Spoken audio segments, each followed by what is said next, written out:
All right, so now we're going to see how do we do multiple rule sets and have each rule set have a selector, and can one rule set have multiple CSS selectors? Yes. The answer is yes to all that. Let's take a look at it. So take a look at this.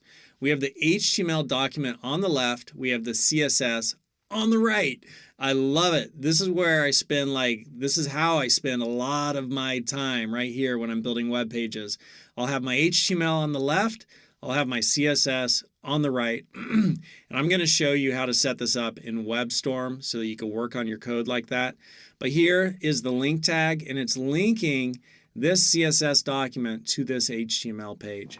All right, so I've linked this CSS sheet to this web page, and on this CSS sheet, I have multiple selectors, right? Multiple rule sets. So let's look at the rule sets first. So that connects the header, that connects the section, that connects the article, and that connects the side, and then whoa, there is one rule set with multiple CSS selectors.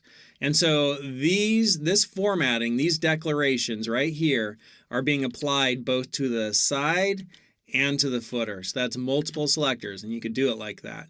And here we have multiple rule sets, right? We have all these different rule sets, and this last rule set has multiple selectors. And you'll notice this symbol up here at the top. So that means select every element, every tag on a web page and apply this formatting to it. So every one of these tags, in this example, it's the HTML, the body, the header, the section, the article, the side, the footer. Every one of those tags had the formatting of margin 50 pixels, so it had that declaration applied to every element. So what does this page look like when we're all done? It looks like that. You can see every element has a margin of 50 pixels around it, and then we applied all of this formatting. So a lot of width, height, and color. Section was 200 pixels high, so that's the blue area, and it was colored blue. And then article has a width of 50%, and it's colored yellow. So this is 50% of the blue, and it's colored yellow, and it only has a height of 100 pixels. So it's only half the height of the blue area. Kind of interesting, right? But that's what this formatting turns into when you look at it.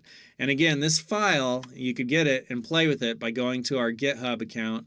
And I'll just go to GitHub, goes to 11, and then my repos. And we're looking for the HTML CSS bootcamp. And then I'm going to come down to multiple CSS rule sets. And then here's that code. So there's the CSS. And you can take a look, same CSS. And then also the HTML was there too, right? Same HTML.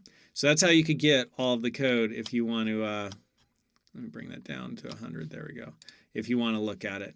All right, so that's multiple CSS rule sets and multiple CSS selectors, and then also the select everything selector, which selects all of the elements tags on a page.